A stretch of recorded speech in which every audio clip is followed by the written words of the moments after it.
Bonjour et bienvenue pour la vidéo 259. On va encore parler de Boostify, mais cette fois-ci ce sera les notes des formules numéro 126 à 140. Note numéro 163. Le paragraphe 79C est similaire à la fin du paragraphe 12C avec le même élément d'offrande, repêche la cuisse. Il est noté dans notre version de PEPI2 avec le déterminatif F119. Celle d'IPUT indique une lacune. Celle d'UNAS indique un autre déterminatif, le F126. C'est une figuration d'un morceau de viande avec les deux os de la jambe sur une coupe. Il détermine des pièces de viande de boucherie offertes en offrande, comme le F145 par exemple. C'est un nouveau hiéroglyphe. Les versions de TETI et PEPI 1er indiquent un hiéroglyphe inconnu de JSèche comme déterminatif et indiquant les mêmes fonctions. Note numéro 164. Le paragraphe 80A indique le dieu Geb, noté avec le signe du canard et l'unilitaire B plus petit. La version de Net indique Iwat F-Iwa, son héritage de l'héritier, qui est similaire aux autres versions. L'offrande est notée avec le déterminatif F142, qui sert également de phonétique, comme les autres versions, excepté celle d'IPUT, qui indique la cuisse de bœuf en déterminatif, mais la traduction reste la patte d'animal, pour la différencier de repêche pour la cuisse. Note numéro 165. Notre paragraphe 80C est le même que le paragraphe 38C, ou la formule numéro 53, avec des variantes graphiques.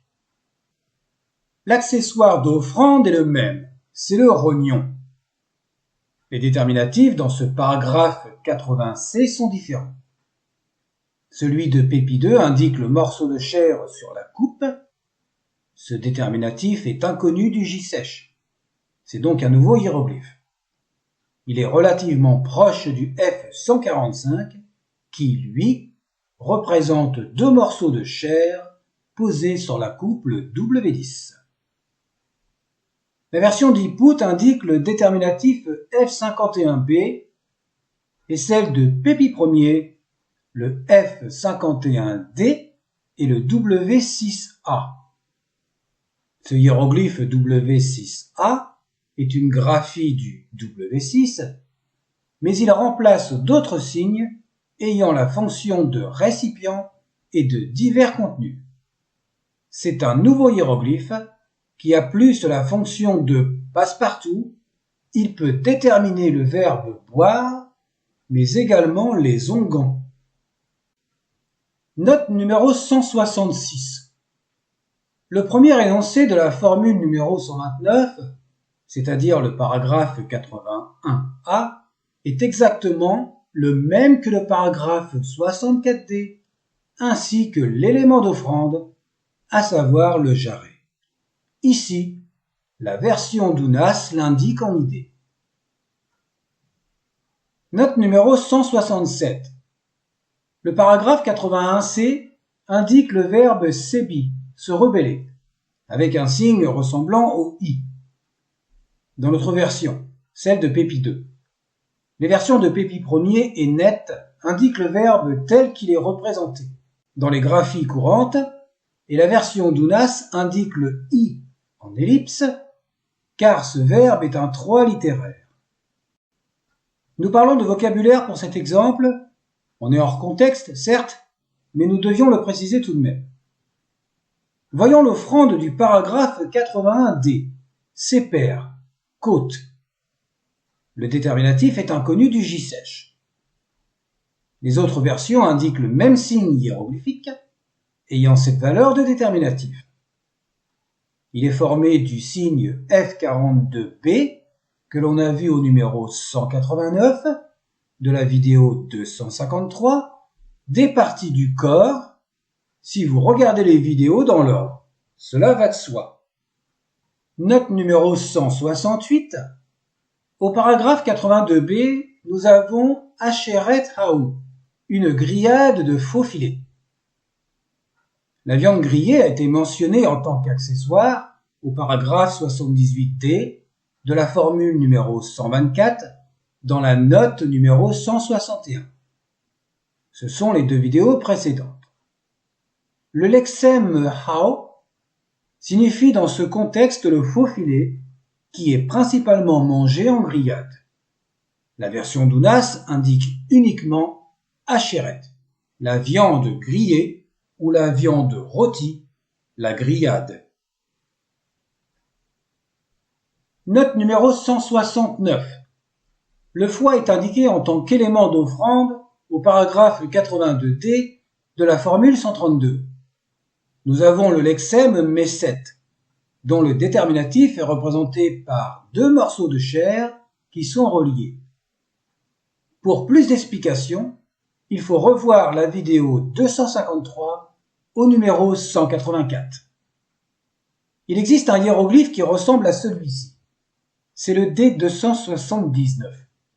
Mais ici, c'est hors contexte et il sera expliqué dans une autre vidéo. Pour en revenir à ce hiéroglyphe des deux morceaux de chair, qui est inconnu du J-Sèche, c'est un nouveau hiéroglyphe.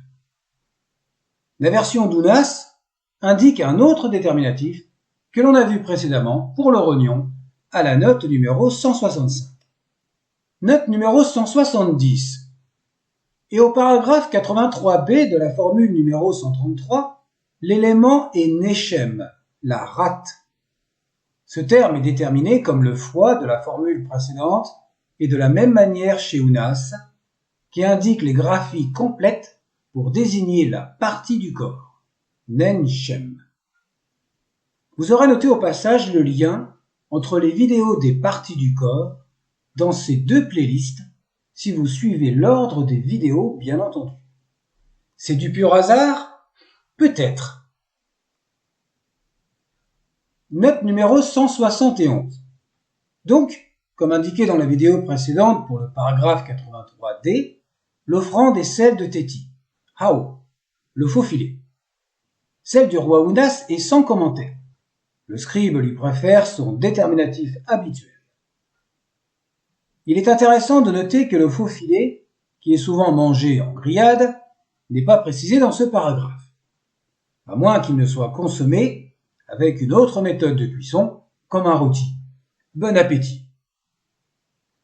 Note numéro 172. Le paragraphe 84a indique un déterminatif inhabituel pour le dieu Seth dans la version d'Unas, en comparaison avec les autres formules. La graphie emploie le E148F. C'est une graphie du hiéroglyphe E21 qui représente le dieu Seth auquel est planté un couteau dans le dos. Il détermine le dieu Seth et les termes qui lui sont associés, et ce n'est pas une variante graphique du E148. Si vous regardez dans le J-Sèche, au hiéroglyphe E148, vous verrez plusieurs graphies avec le couteau. Continuons, voulez-vous, avec cette formule 135. La viande en tant qu'accessoire est Hat Youf, une viande de premier choix. Les autres versions qui ne sont pas en lacune indiquent d'autres déterminatifs. Le terme Hat est le même que Hatet, qui désigne le premier choix, le meilleur de quelque chose. Comme pour la meilleure des huiles de pin parasol ou de Libye, que l'on a vu au cours des formules 72 à 78. Note numéro 173. Le paragraphe 84c mentionne Imiyu Het Setesh, les suivants de Seth, qui désigne bien entendu ceux qui sont à sa suite, ses acolytes, et de surcroît les successeurs. Le terme suivant désigne un titre et il peut être suivi d'autres divinités.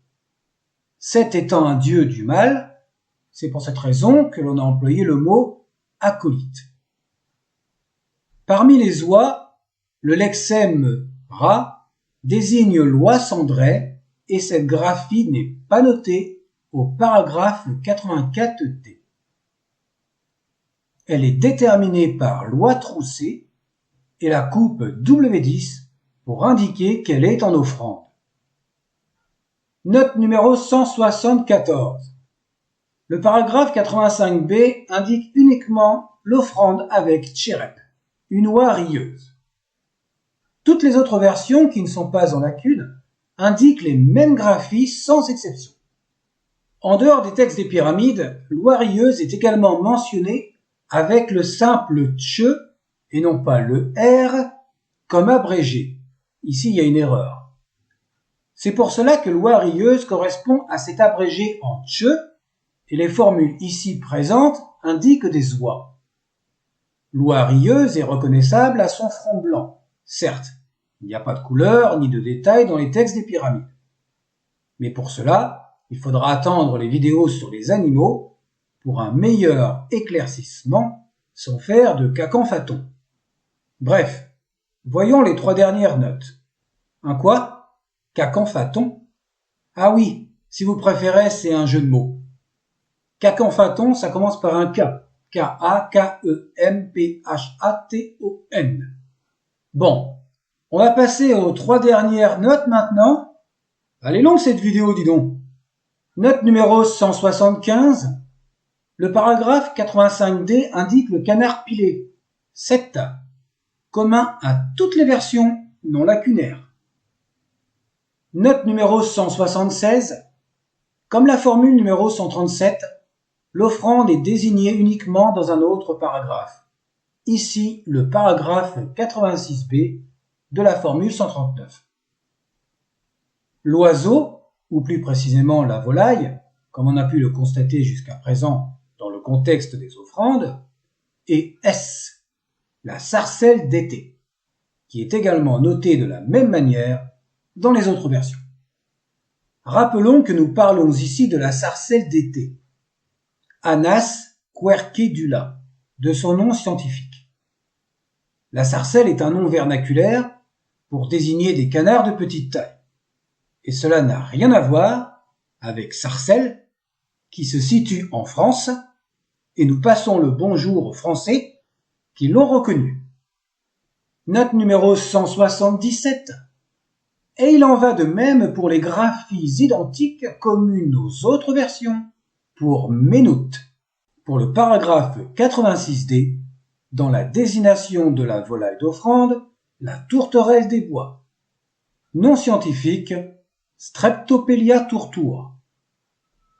À noter que l'on peut trouver les simples désignations de pigeons ou de colombes, même s'ils sont appelés autrement. En conclusion, nous avons eu des désignations des parties du corps en offrande, et de même un petit glossaire des oiseaux, qui seront parmi les animaux, comme indiqué dans la vidéo 124, à 6 minutes 20. Dans les prochaines formules, nous mangerons encore du pain. Portez-vous bien et bon appétit!